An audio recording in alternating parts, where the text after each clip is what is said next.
Social Security is an important piece of your retirement income, but there's a lot of information about it out there. Today we make sense of the mysteries and misconceptions of Social Security right now on Retiring Today.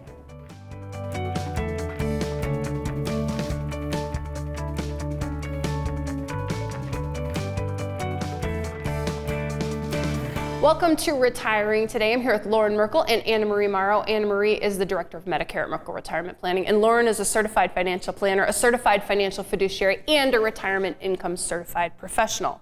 You guys ever fancy yourselves as like detectives at all? Ooh, detectives? Childhood dreams coming true. Yeah, there you go. Childhood dream. I think we should explore that a little bit more. I didn't know that. Kind of crime scene investigation. Mm-hmm. Okay, today we're having a little bit of fun with being detectives, right? We gotta have a little fun because we want to talk about Social Security. We want to break down the myths and misconceptions, but we also kind of want to have some fun putting together some visuals that kind of wink and nudge towards, Sherlock Holmes. Because, Loren, you've been helping people elect Social Security for over 20 years.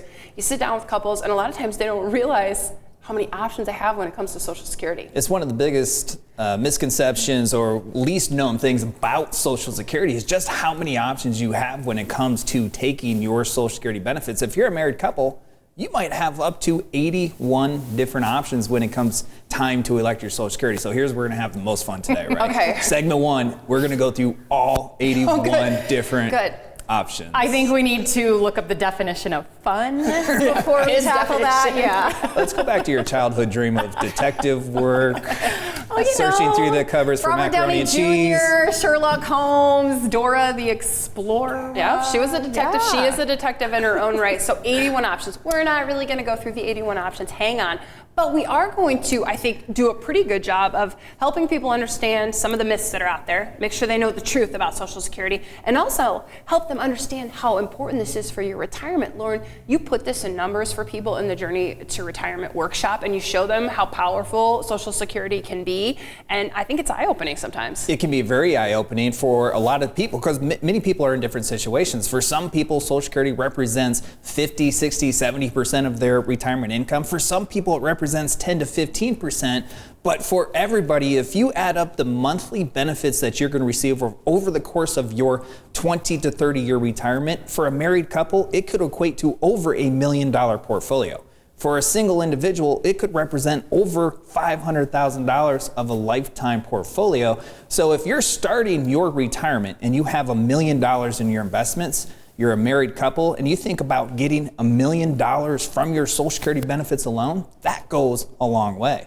Even if you have $5 million of investments when you retire, Social Security could represent 20% of your starting retirement portfolio. It's a big deal regardless of what kind of resources you have. And it's about you made this investment over the last 30 to 40 years, putting money into the Social Security system while you worked. And now that you're on the doorsteps of retirement or retired, it's about how do you get the most out of this investment that you've been making over the course of your working career. How do you get the most out of it? And what's been interesting about that is when we meet with our families, they're like, oh, my sister-in-law or brother elected at this age, so that's the best age. They recommended we do that. But it's fun to put the pieces together of what their work history have been, what their benefit is going to be, and show them if they can make that $1 million over this time frame if we looked at this age, versus electing at this age when it was recommended by someone else that they do that. So it really does vary and is different with everybody. That represents a big challenge with Social Security because it seems like everybody has an opinion about what you should do with Social Security, whether it's because their neighbor did something or their siblings did something or their coworkers, or you just read an article. And the article said you should always take your benefit as soon as you can because Social Security is going broke, you don't know how long you're going to live. Or you read another article and it says, well, you get an 8% increase from full retirement age all the way up to age 70 per year, so you should really delay as long as you can because people are living longer. And then you read or you try to go through this maze of information, and then at the end of the day, you're just like, okay, I'm going to make a decision here, not knowing if it is the right decision. And that's where doing the thorough planning, incorporating Social Security, but also everything else that you have at your disposal to provide you with a retirement lifestyle together, and then looking at that information, you can make the best decision for you based on that information, your information. You can make that decision with confidence. Okay, so we want you to have the facts. So we're going to break down the misconceptions. We did some detective work. We're digging. We're finding the truth. That's what detectives do. They find the truth. That's what we want to do today. Okay, so a misconception out there is Social Security is going broke. Why isn't it true? We get this. I actually got this comment just yesterday, and I think one of the things to consider is, back in, I think it was 1983 or 84, they did this major overhaul under that administration to make tweaks and changes to draw out the length of Social Security. But then also one thing to consider is we had a question come in not too long ago from our Journey to Retirement workshop. This gentleman let us know he was recently put on long-term disability, and Social Security disability was his only income. And his question was, do I still need to be paying FICA taxes? And he does. There's really not any exceptions to paying the FICA tax. And what that is the funding behind Social Security. So Social Security is always having money coming into that bucket. Whereas if we need to make changes like that overhaul in 83 in the 80s, then we can to make those monies last longer. But what about those studies that we see every year, AnnaMarie, that say Social Security, the reserves are going to be down by 2032 or 2034? And the most recent one actually pushed it out a year to 2035. Yeah, that the surplus would run out. The surplus, the reserves. Yep. So people see those studies, and then right now there's a lot of talk amongst politicians about what are you going to do with Social Security, what are you not going to do with Social Security. So it gets people thinking, and it makes sense, because if you're looking at your Social Security benefit, you're saying, I paid into this all these years, I want to get the most out of it, but yet people are talking about taking it away or decreasing it. That can definitely elevate concern and anxiety. So now it's a matter, let's weed through those myths and determine what really could happen with Social Security. Yeah, so what could happen is, if they do nothing in 2035, they'll only be able to pay about 80% of the benefits out.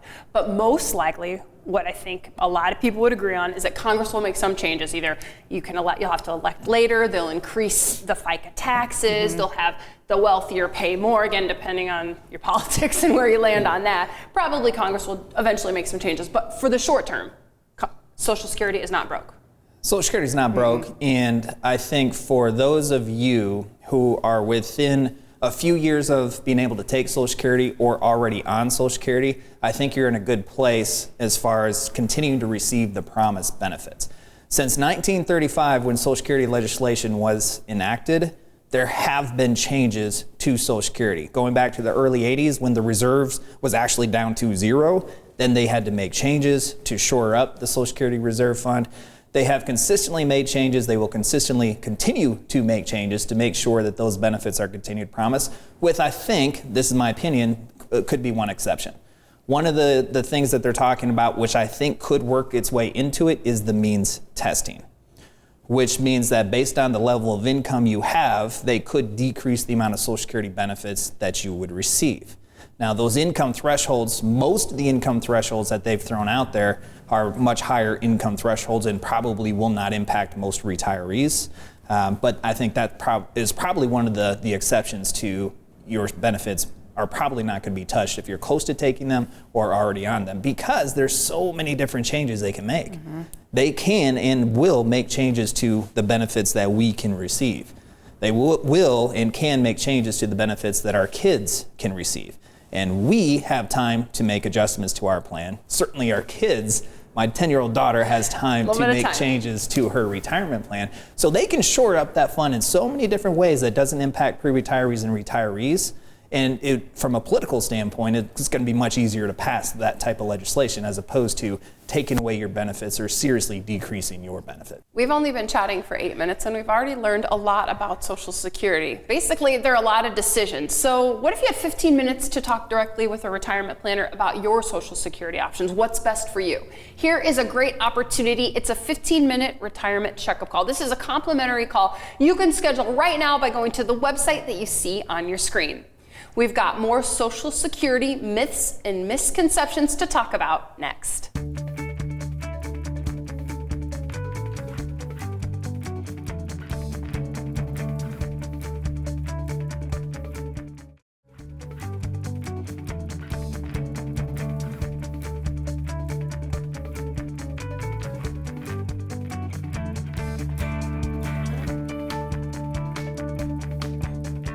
This is Retiring Today. I'm here with Loren Merkle and AnnaMarie Morrow, and we're kind kind of sort of playing detective, sort of channeling our inner Sherlock Holmes and Dr. Watson, trying to bust some Social Security myths and misconceptions. So let's get right to it, because AnnaMarie, you were on a 15-minute retirement checkup call the other day, and you just heard this misconception, and here it is, that your benefit is based on wages earned before the age 65. Yeah, we had this phone call come in, and she was wondering, they were getting ready to elect their Social Security, and they were working long past age 65. So they get online, they check their benefit, and it's significantly more than what they anticipated. I mean, they weren't mad about it, it's great but news, it's yeah. like, what's happening? Bank error in my favor? What's going on? Well, their misconception was that it was just based on earnings up until age 65. That's it. Well, that's not the case. If you continue to work beyond the age of 65, what happens, Social Security just picks your 35 highest earning years, and that can go beyond age 65, and they put that together to calculate your benefit. It's not 35 consecutive years, it's the highest, even if you work until age 72. Is there ever a time where maybe people took a few years out of the workforce, you look at that and they have maybe 34 years, and so you talk about, again, as you're looking at all of these options and strategies, maybe working one more year to increase that Social Security? Yeah, and that's part of the evaluation that we make on an individual basis, because it's not uncommon for people to not work consecutively for 35 years. For a lot of stay-at-home moms, my mom stayed at home for many years while the four of us were growing up, and then she got into the workforce.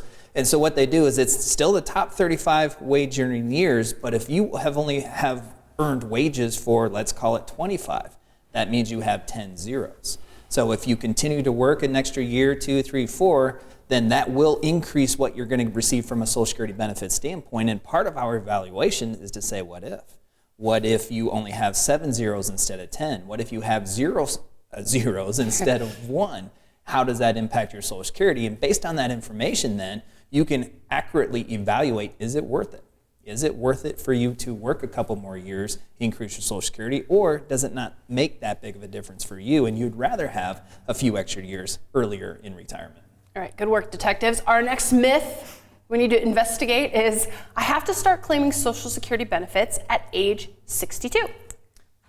Busted. It's as easy as that, right? Yeah, done. You say elementary, my dear Watson? Yeah, well, that's my big line. Just wait, I'm waiting for you to say something really smart, though, Really so smart. that's got to happen first. Busted didn't cover it? No, busted was not I'm waiting on my big line, so say something smart. You are first eligible to take your Social Security benefits at age 62. That does not mean you're mandated to take Social Security benefits at age 62. You can actually elect them anywhere between age 62 all the way up until age 70. And in fact, for many of you, because you're still working and making over the earned income limit, which is somewhere around $19,000 a year right now, it means you would not want to take your Social Security benefits, because then you would lose $1 for every $2 you make over the earned income limit. And something to bring up as we're talking about the earnings limit, this is something we see a lot, is people have elected their Social Security benefit and then they do decide to go back to work for whatever reason before they hit full retirement age.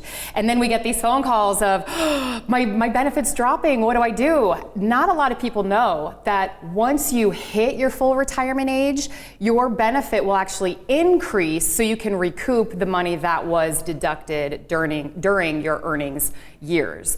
So they just take that into effect, see that increase, you will recoup that money back. Okay, she sounded really smart there, so here it is. Elementary, my dear Watson. Let's look at another myth we've got here. If you elect Social Security, you have to elect Medicare. You are the Medicare director here at Merkle Retirement Planning. You are on this myth and you're ready to break it down. No.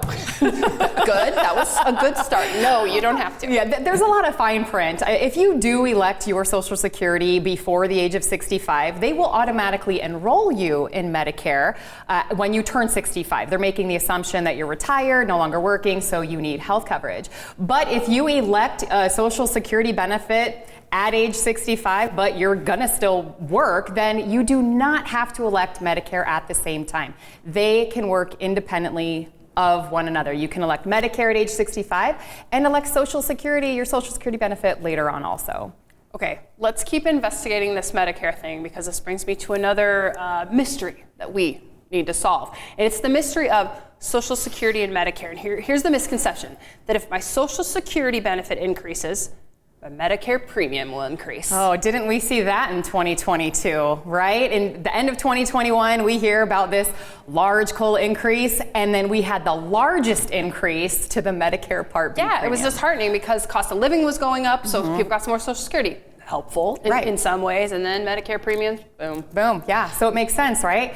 Well, then what happened? At the end of 22, we get news about another large COLA, and so again, here comes my Medicare premium shooting through the roof. Well, actually what happens, they again work independently of one another. So in 2021, there was this new Alzheimer's drug introduced. Medicare Part B covers medications given within a hospital or clinic. And this new medication was deemed to be very expensive, covered under Part B. So that's why we saw that huge increase. And then during the year of 2022, it turned out that medication was not as expensive as anticipated. So that's why we saw that $5 decrease to the Medicare Part B premium heading into 2023, even though the COLA shot through the roof. So there are different factors that go into that Medicare Part B premium separate from the Social Security COLA. When they announced the 2023, what people are going to receive from an increase from 2023 in their Social Security, we're happy, right? 8.7, we haven't seen that since the 80s. And then we announce it to the families that we work with, and they're like, well, wait a minute. Wait till the Medicare increase comes into play. So, I mean, $5 reduction on Medicare premiums isn't going to change the world for a lot of people, but it's something, and at least it didn't increase, especially after the big increase that we saw in 2022.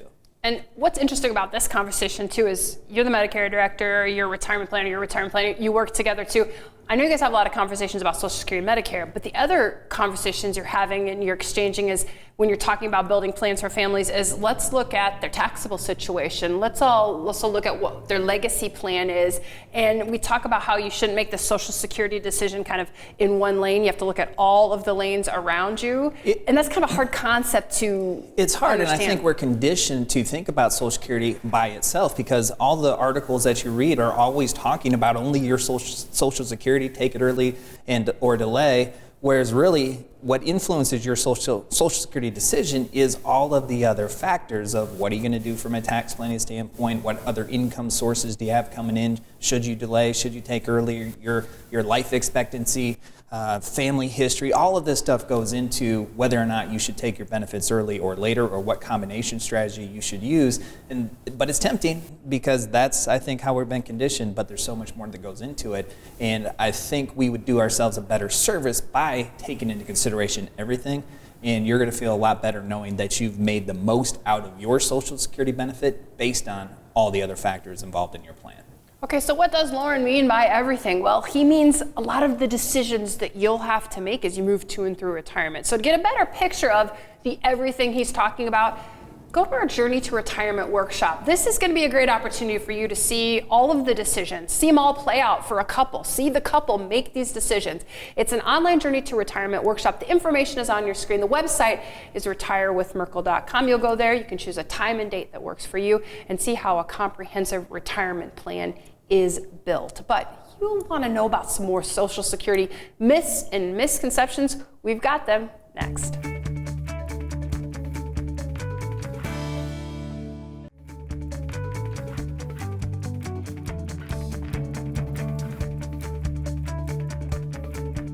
This is Retiring Today, and we are doing some detective work when it comes to Social Security myths and misconceptions. Guys, time to break this case wide open. Wide open. Ready, detectives? Okay, our last myth that we want to talk about. I won't pay taxes on Social Security. Yeah, and that could be a myth for some and a reality for others. It's the way it works is that if you're single and your provisional income is above $25,000 for the year, then at least some level of your Social Security benefits is going to be subject to federal tax.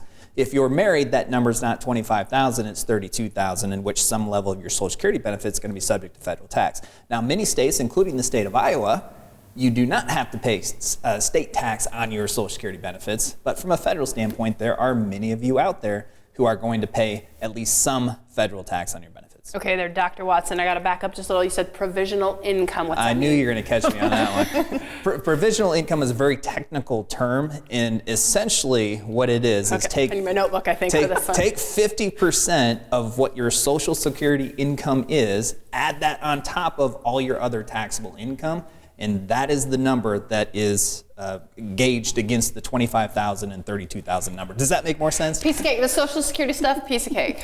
Basically, not up to 100% of your Social Security can be taxed, up to 85% of your income can be taxed. And here's the good news. You guys know the rules. You guys know the rules about Social Security, so let's say I was getting ready to retire. You will help me understand the rules. That's what I like about working with somebody who knows all the rules. You don't necessarily have to understand them. Yeah, and that's why we were talking before about how tax planning can really come into your Social Security decision, because if you can put yourself in a position where your Social Security income is taxed to less or not even at all throughout the later courses of your retirement, what a powerful income strategy and tax planning strategy that can become.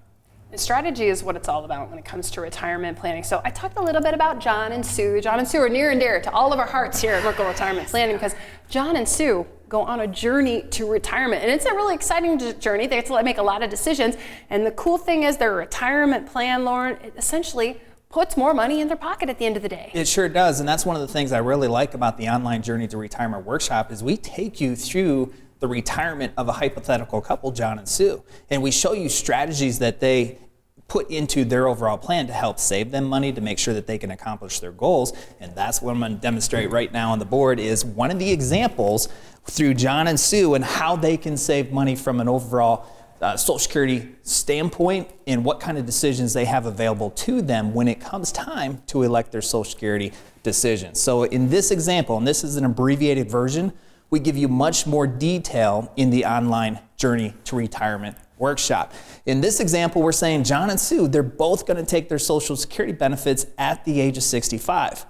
John's Social Security income is going to be about $2,300 a month, and Sue's Social Security income is going to be about $1,150 a month. And you can see the parentheses down below. Sue's Social Security income, her own income, is going to be about $920, and then she receives a spousal benefit. We'll get into more detail and explain that in the online Journey to Retirement workshop. But for right now, she's going to receive about $1,150 a month. So if we add up those monthly payments over the course of their projected lifetime, and we're just using average life expectancy, that would equate to a lifetime Social Security benefit for John and Sue of about $950,000. Now, you already know that John and Sue had up to 81 different options. This is just one of those 81 different options. So what if they chose a different option? And that's what we're showing in this case. We're saying Sue takes her Social Security benefit at her full retirement age, which in this case is age 66 and a half. And when she takes her benefit, she'll receive $1,000 a month. John is going to wait, and he's going to maximize his benefit. He's going to wait all the way up until his age 70 to take his benefit. His benefit at age 70 is going to be about $3,250 a month. And when John takes his benefit at his age 70, Sue is eligible for a spousal benefit. So an extra $250 is added onto Sue's $1,000, equating to $1,250 a month.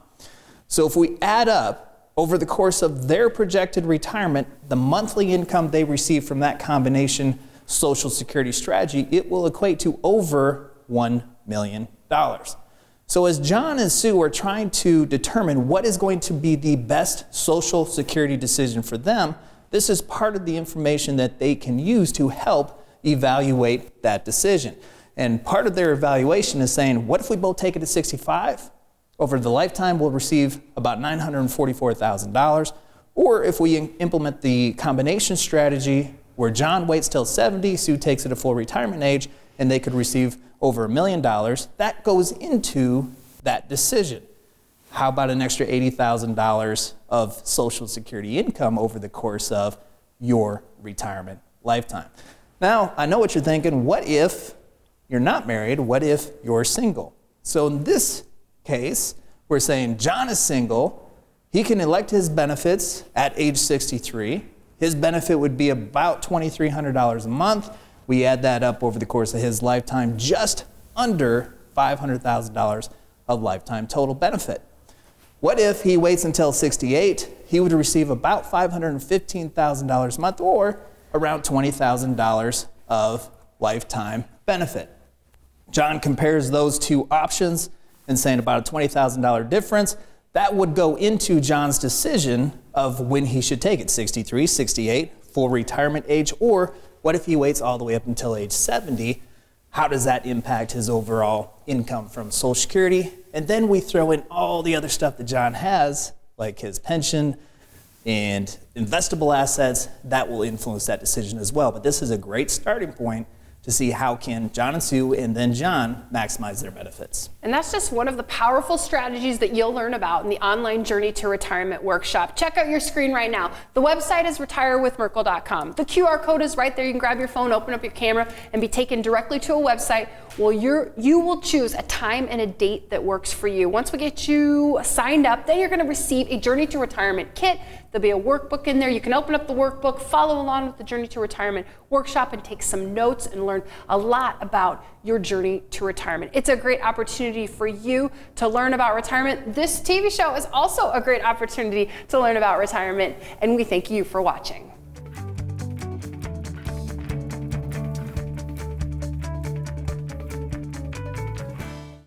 Do I have enough saved for retirement? When should I take Social Security? Which Medicare option is best? How do I plan for inflation? Sometimes the road to retirement starts with more questions than answers. We're here to help.